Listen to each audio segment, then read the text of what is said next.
Hey y'all, so I have a lot of stuff going on today. I am going to try to get the chickens that are in this coop caught up, like keep them in poultry netting. We're going to put poultry netting around it.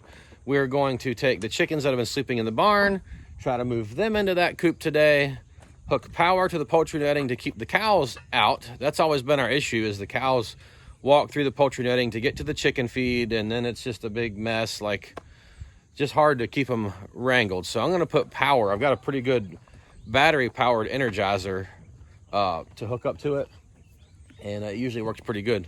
What you doing, Hopi? So anyway, we're going to do that today. We're going to try to get the barn enclosed today, and which is one reason we need to get this fixed up so that we can have a place for our chickens to live. Yeah, I've been gone a good bit lately, so I'm trying to catch up on a lot of the stuff around here that gets, when Daddy's not here, things get a little messy, like trash gets left around and the dogs get into stuff they're not supposed to, but it's okay. We're just gonna get it back into shape today. We are ready. We're gonna put this poultry netting up. I've got my 12-volt battery on the charger, getting it like fully and freshly charged so it packs a good wallop for the cows if they try to get in here. And we're gonna put this netting up.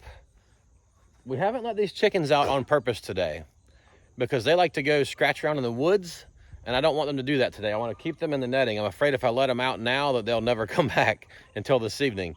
So I want to try to capture them as we let them out. But the girls are milking. When they finish milking, we're going to get the feed off of the truck because it's buried underneath like 2,000 pounds of other feed, and try to catch all the hens that live in the barn, get them over here so all the hens can live in this coop now.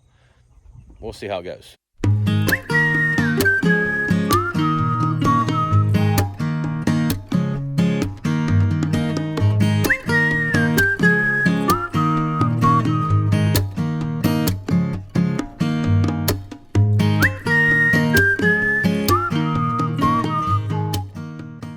Well, we got that done. Jeremiah's just making a little bit more adjustments on it to make it like big, because that's one thing we learned with poultry netting. Put your start and stop posts in, the two end posts in first, then work outward from there, because it's really difficult to end up right if you put one end post in and then work all the way around and then get to the end and you're like, oh, I need more, so you got to go back and pull posts and adjust.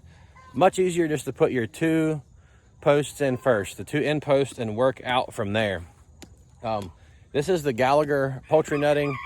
It is awesome. It's got 40 times the shocking power of any other standard poultry netting, and that's because they infuse copper into the electric wires in it. And Gallagher stands behind their products. We've had a couple of the posts. We have terribly hard ground here. It's very rocky. It's very hard to drive stuff in. I mean, these are called step-in posts because most people can just step on them and push them in the ground. As you can see, we have to hammer them in. So that's going to speak about the durability of the Gallagher stuff. I kind of guess the Gallagher stuff is awesome. The reason I'm saying that is because if you all are starting a homestead, getting ready to buy things for your homestead, look into Gallagher. We are affiliates for them, but the reason we're affiliates for them is because their products are amazing. If their products didn't work, I wouldn't use them. I don't have time to waste on stuff that doesn't work. I've tried most other brands of poultry netting and polywire. They don't even begin to compare. So, and I mean, we've broken a few posts. We contacted Gallagher. Hey, no big deal. They had replacement posts in the mail in no time. And so they stand behind their product. It's really awesome. We do have Gallagher energizers that we run. I'm not going to have one for this because I only have 3 Gallagher energizers and they're all in use. So I'm going to use a battery powered energizer for this fence.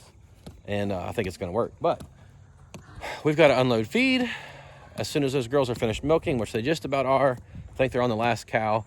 And then we are going to try to get all of the chickens to follow us into here. We'll see. Here comes Josiah with some of the chickens. Keep calling them. Call them, Jeremiah.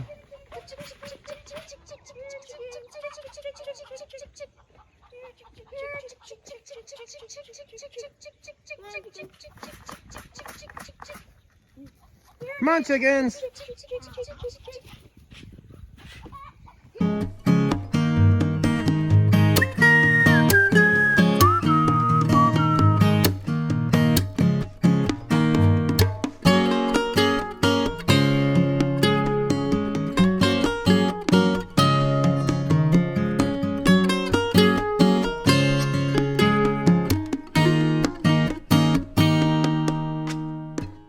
All right, y'all, I figured out something.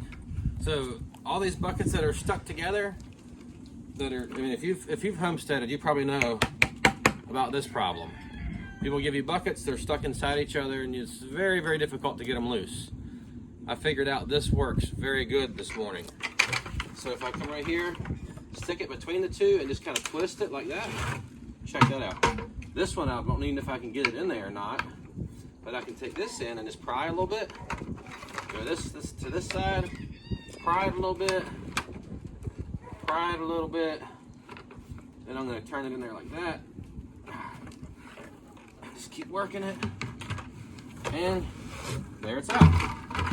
This, I'm not sure what I'm going to do, because these are two completely different buckets that Lydia didn't know to stick them together. So I'm going to figure out, okay, this I can just pull out because they're not actually vacuumed in there, but anyway, if you have a flat pry bar, it works really, really good to get buckets apart that are stuck together. So no more frustration over that. Well, it's working.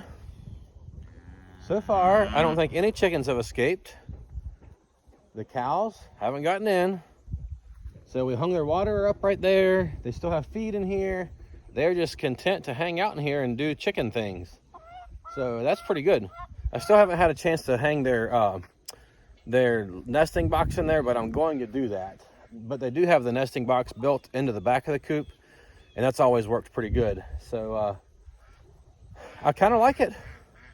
And there's still some straggler chickens. I mean, we certainly don't have them all in here, but we do have the majority of them. So we are going to finish catching the rest of them. I'm not going to be able to enclose the barn today. Jack is working, and he called me and said, hey, I've got a door for the barn, so y'all won't have to build one. So I'm going to wait till he brings the door home this evening. We'll close in that barn tomorrow. But yeah, this is good.